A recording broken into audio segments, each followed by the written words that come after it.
જય શ્રી કૃષ્ણ મિત્રો, આ વિડીયોમાં આપણે શ્રીનાથજી સ્વરૂપનું પ્રાગટ્ય કેવી રીતે થયું તેના વિશેની માહિતી મેળવીશું। જો આપ ચેનલમાં નવા હોય તો ચેનલને લાઇક, શેર અને સબસ્ક્રાઈબ જરૂર કરજો। વિડીયો બીજા સાથે શેર અવશ્ય કરજો જેથી માહિતી બધા સુધી પહોંચી શકે। ધન્યવાદ। શ્રીનાથજીના સ્વરૂપનું પ્રાગટ્ય વિક્રમ સંવત 1466માં શ્રીનાથજીની પ્રતિમાનો ડાબો હાથ ગિરિરાજની કંદરામાંથી પ્રગટ થયો હતો। તે પછી વિક્રમ સંવત 1535માં ચૈતર વદ 11ના શ્રી વલ્લભના પ્રાગટ્યના દિવસે જ શ્રીનાથજીની પ્રતિમાનું મુખ પ્રગટ થયું હતું। તે ચમત્કારિક રીતે દૂધનો આહાર લેતું હતું। સદુ પાંડેની ગાય અન્ય નરની ગિરિરાજ ઉપર ચરવા જતી ત્યારે ત્યાં શ્રીનાથજીની પ્રતિમાના મુખારવિંદ ઉપર દૂધ સ્રવી આવતી હતી। તેથી સદુ પાંડેને ખબર પડતા ગોવર્ધન ધરણને દૂધ આરોગાવવા માટે પોતાની પુત્રી નરોને હંમેશા ત્યાં દૂધ આરોગાવવા માટે મોકલતા હતા।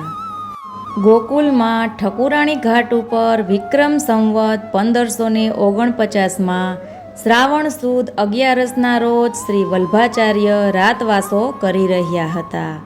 ત્યારે સ્વપ્નમાં તેને બ્રહ્મ સંબંધનો શ્રીનાથજીએ ગિરિરાજની કંદરામાંથી પૂર્ણ સ્વરૂપ પ્રગટ થવાની ઈચ્છા વ્યક્ત કરી। તેથી શ્રી વલ્ભાચાર્યે યાત્રા ટૂંકાવીને અન્યોરમાં સદુ પાંડેના ઘેર મુકામ કર્યો। સદુ પાંડેની પુત્રી નરો શ્રીનાથજીને દૂધ આરોગાવીને પરત ફરે છે તે દૂધ પાત્રમાંથી પ્રસાદી આરોગી લીધી।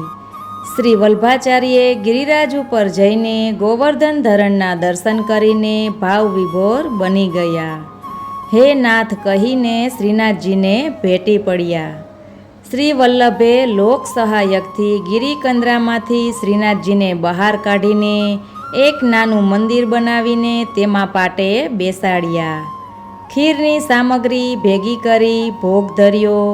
વ્રજવાસીઓ જે શુદ્ધ પ્રેમથી કનૈયાની સેવા કરતા હતા તેવી જ પ્રીતિ અને નીતિથી સેવાનો સેવાક્રમ અહીં ચાલુ કર્યો। શ્રીનાથજી સેવાની રીત રામદાસ ચૌહાણને બતાવીને સેવા તેને સોંપી દીધી। ગામના ભક્ત કવિ કુંભનદાસને કીર્તન સેવા સોંપી દીધી અને પોતે પુનઃ ઝારખંડ પધારી પરિક્રમાનું અનુસંધાન કર્યું। તો મિત્રો, આ રીતે શ્રીનાથજીના સ્વરૂપનું પ્રાગટ્ય થયું હતું અને ત્યાર પછી ગિરિરાજ ઉપર શ્રીનાથજીનું મંદિર બાંધવામાં આવ્યું હતું। વિક્રમ સંવત 1556માં ચૈત્ર સુદ બીજના રોજ પૂરણમલ ક્ષત્રિયને સ્વપ્નમાં શ્રીનાથજીએ આજ્ઞા કરી કે તું ગિરિરાજ ઉપર મારું એક મંદિર બંધાવ। આ પ્રેરણા મુજબ પૂરણમલે વિક્રમ સંવત 1556ના વૈશાખ સુદ ત્રીજના રોજ ગિરિરાજ ઉપર શ્રીનાથજીના નવા મંદિરનો પાયો નાખ્યો અને પછી વિક્રમ સંવત 1576માં વૈશાખ સુદ ત્રીજના એ બાંધકામ પૂરું થયું અને મંદિર સરસ તૈયાર થયું। તેમાં શ્રી વલ્લભે શ્રીનાથજીને પાટે બેસાડ્યા। વ્રજવાસીઓ કનૈયાની જેવી પ્રીતિથી સેવા કરતા હતા તેને અનુસરીને શ્રીનાથજીની સેવા પૂજા શરૂ કરી। મંગલા, શૃંગાર, ગ્વાલ, રાજભોગ, ઉત્થાપન, ભોગ, આરતી અને શયન એમ 8 પ્રકારની ભગવત સેવા શરૂ થઈ અને પ્રેમ લક્ષણા ભક્તિને જીવનમાં ઓતપ્રોત કરી લીધી।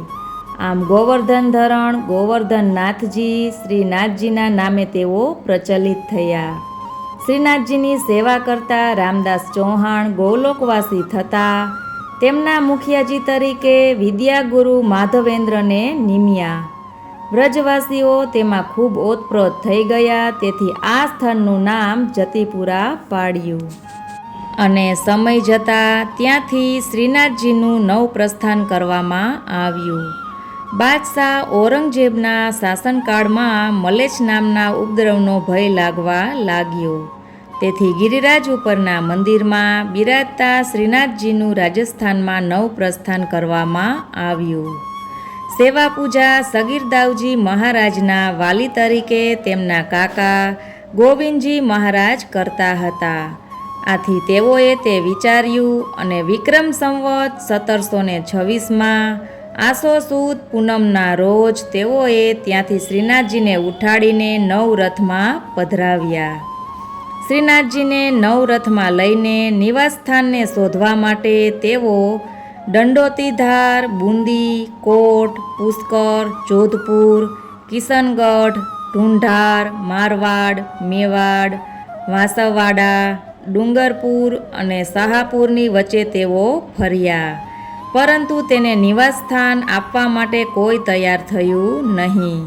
ત્યારે તેઓ ઉદયપુરના રાજમાતાને મળ્યા. તેથી સહાયથી તેના પુત્ર મહારાણા રાજસિંહે વિક્રમ સંવત 1722માં કારતક સુદ પૂનમના રોજ શ્રીનાથજીને ધામધૂમથી ઉદયપુર લઈ જવાનો પ્રબંધ કર્યો અને પછી શ્રીનાથજીનો નવરથ ઉદયપુર નજીક સિંહાડ, જે હાલમાં નાથદ્વારા છે, તેની પાસે આવતા પૈડા કીચડમાં ખૂંચી જવાથી રથ ત્યાં અટકી ગયો. ભક્તોને પ્રેરણા થઈ કે પ્રભુને અહીં જ નિવાસ કરવો લાગે છે. તેથી રાણા રાજસિંહે ત્યાં સુંદર મંદિર બંધાવ્યું અને ત્યાર પછી શ્રીનાથજીને વિક્રમ સંવત 1728માં ફાગણ વદ સાતમના રોજ પાટે બેસાડ્યા અને સિંહાડનું નામ શ્રી નાથદ્વારા રાખવામાં આવ્યું. અહીંથી શ્રીનાથજી રોજ શયન આરતી થયા પછી ગિરિરાજ ઉપરના મંદિરમાં પધારે છે અને ત્યાંથી રોજ સવારે શંખનાદ થયે પાછા અહીં પધારે છે. તો મિત્રો, આ હતી શ્રીનાથજીના સ્વરૂપના પ્રાગટ્યની કથાથી લઈને નાથદ્વારામાં તેમના મંદિર સુધીની સફરની માહિતી. વિડીયો ગમ્યો હોય તો લાઇક, શેર અને સબસ્ક્રાઈબ જરૂર કરજો. વિડીયો બીજા સાથે શેર અવશ્ય કરજો, જેથી માહિતી બધા સુધી પહોંચી શકે. ધન્યવાદ.